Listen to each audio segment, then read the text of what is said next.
Thomas and the Colors. All the engines on Sodor enjoy pulling passenger cars.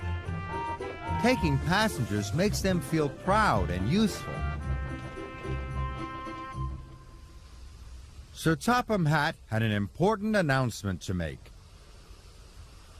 Today is the day of the big football game, he boomed. The Sodor school team will play a team from the mainland. All the engines were very excited. Whoever finishes their jobs first will pull the Sodor team. Last year, James had pulled the Sodor team. His passenger cars had been decorated with ribbons and flags. Everyone had cheered. This year, Thomas wanted to pull the Sodor team cars. He was going to try hard to finish his jobs first. Soon, Thomas's work was done. He was sure he had finished first, and he steamed proudly to the yards. But when he puffed into the yards, there was James.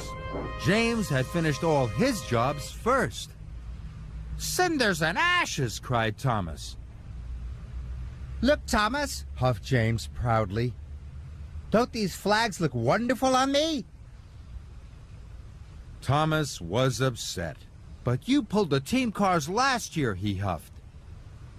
"And I'm pulling them again this year," snorted James, "because I finished all my jobs and I got to the yard first." Thomas was very unhappy. "It's not fair," he wished.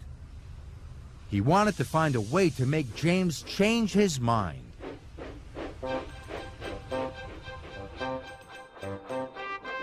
James was on his way to collect the Sodor team, but he had to stop at a signal. Thomas puffed up next to him. "I've got an idea," tooted Thomas. "Why don't you take Sir Topham Hatt to the game? He will have the trophy. That's the best job. Then I can take the Sodor team cars for you." But James didn't want to take Sir Topham Hatt or the trophy. He thought wearing the team colors was much more exciting. Thomas tried to think of another way to make James change his mind.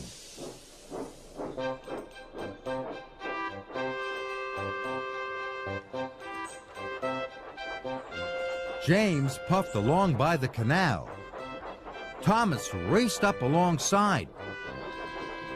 "Wait, James," he cried. "Look at your reflection." "Green flags spoil your bright red paint," puffed Thomas. But James didn't think so. He thought he looked splendid. And he puffed off smiling. Thomas's idea to take the team hadn't worked. He had to think of another one.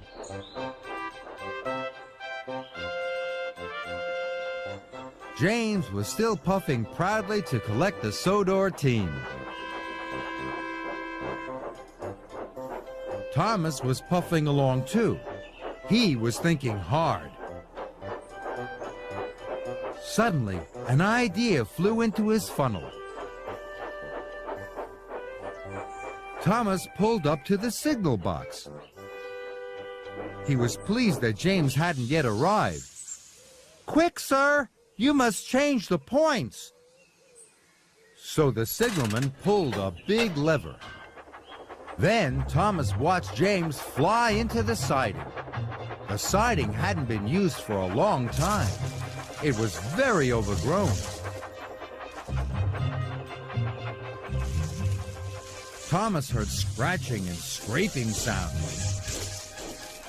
When Thomas saw what had happened, he could not believe his eyes. "Cinders and ashes!" cried Thomas. All the green and white flags had been ripped from James's funnel and cab. The Sodor team colors are ruined, cried James. Thomas felt terrible. I'll go for help, he said, and he steamed quickly away. Thomas felt very silly.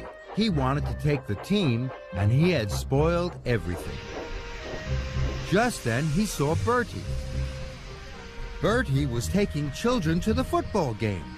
They were all carrying flags and wearing scarves. But Bertie had broken down. Smoke was coming from his radiator, and his engine made a wheezing sound. Please, Thomas, said Bertie, can you take the children to the football game for me? I'm sorry, Bertie, puffed Thomas, but I have to help James. Thomas felt bad. He had already got James into trouble, and now he couldn't help Bertie. Suddenly, Thomas had an idea. I can take your passengers, Bertie, and I can help James too. So Thomas quickly collected Annie and Clarabelle, and he took the children to the siding. They had a wonderful time. They decorated James with their scarves and flags. He looked splendid.